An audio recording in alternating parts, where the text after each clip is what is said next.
Welcome back to the Alibaba Advanced Success Guide.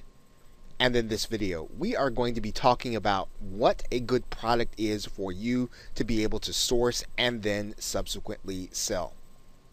Now, most new entrepreneurs at Alibaba start out losing money, and many end up leaving the platform or retailing altogether when they don't understand how to find a good product. Now, this is very important to get right when you're working with Alibaba, because if you don't think about this carefully, you can spend quite a lot of capital on your samples in order to get ready to sell. Now, here's an important understanding. The traditional thinking about niches does not apply.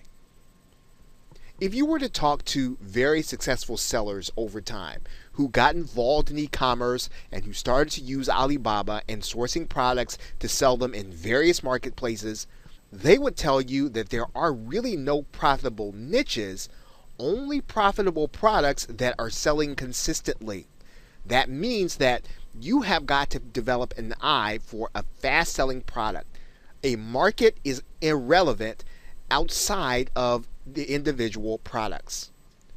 Now, the goal for Alibaba sellers, especially those who are just getting started, should be to find single profitable products. And again, this really speaks to not looking for a profitable market or necessarily looking at trends of marketplaces, but understanding them in the general sense in the way that they would help you to find individual products. Therefore, you should be looking for a few basic things. First, you should be looking for products that are small and light enough to be easily picked up. And even in that case, you want to be mindful of what it costs to ship a product in and out. You also want to be mindful to what it could cost you in returns if the product goes bad. And of course, you want to be able to sell to your consumers, your customers, and this is regardless of what marketplace you're talking about, at a price point of between $10 and $150. Below $10 tends to mean that you aren't going to be able to make up for all of the shipping and the handling and all the other things that you've got to do in order to sell the product. And above $150 tends to mean that you're going to have a product that's going to be difficult to sell, and it's not going to move as fast because consumers are not necessarily going to be readily willing to spend more than $150 at one time. So these numbers really do take into account what your margins would be. And then on the high side, it also takes into account what your startup capital should allow you to do. So as you start thinking about how much startup capital you're going to need in order to get started with Alibaba, keep in mind these two numbers, 150 at the top and 10 on the bottom.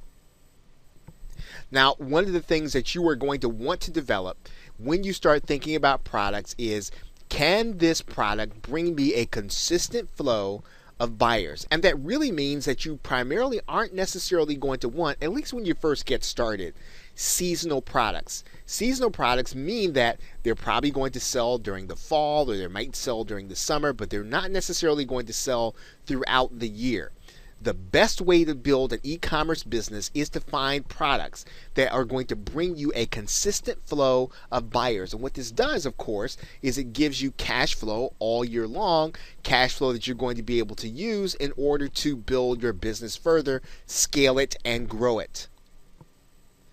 Now, this also means that you don't want a product that's going to be time limited or faddish. So in other words, if it is a product that is really based on something that is happening right now and is not going to be happening a month from now or 2 months from now, you probably want to avoid e-commerce for that. In particular, there might be items that are developed for an event. There might be items that are developed for a specific period of time on the calendar. Now, while those products can be good, you don't want to build your e-commerce business around those products. You want to use those products perhaps to supplement what you're doing, but definitely don't build them as the basis for your e-commerce business. Of course, a good product means that your selling price is going to be twice your cost, and that's what you're going to be looking for. You want to try to get a minimum of 100% markup. And really and truly, if you cannot double the price, you probably want to avoid the product. And this really does get to understanding how to walk away from a product and not being too attached, which we'll talk about in a later video. Now, here are some things to avoid. You want to avoid things that are mechanical and that require warranties. And the reason is because there are lots of moving parts to these kind of products, and your customer will exercise their warranty if something goes bad, and they'll want then their money back. So you want to avoid those kinds of products.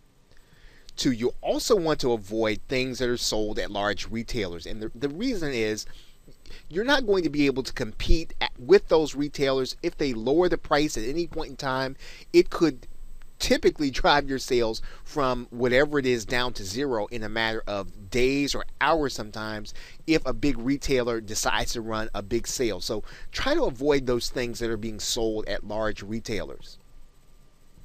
Try to avoid specifically fragile items, and that's really because it's going to cost you a lot of shipping, and it's going to cause you not only to spend money for extra shipping, but also lots of time to prepare the goods. So if you're going to get a consistent flow of buyers, try to avoid fragile items. Now, for other reasons, you definitely want to avoid trademarked items. And trademarked items give you an entirely different set of problems.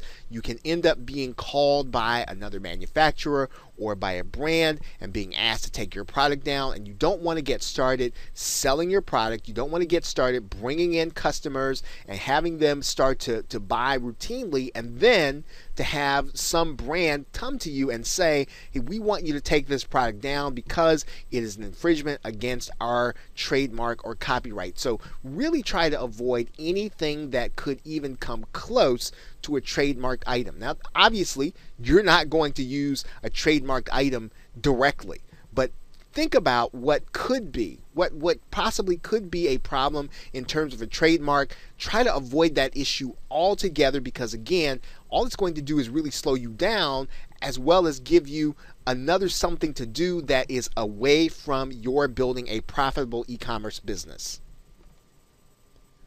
Okay, so with that, thanks, and I will see you in another video.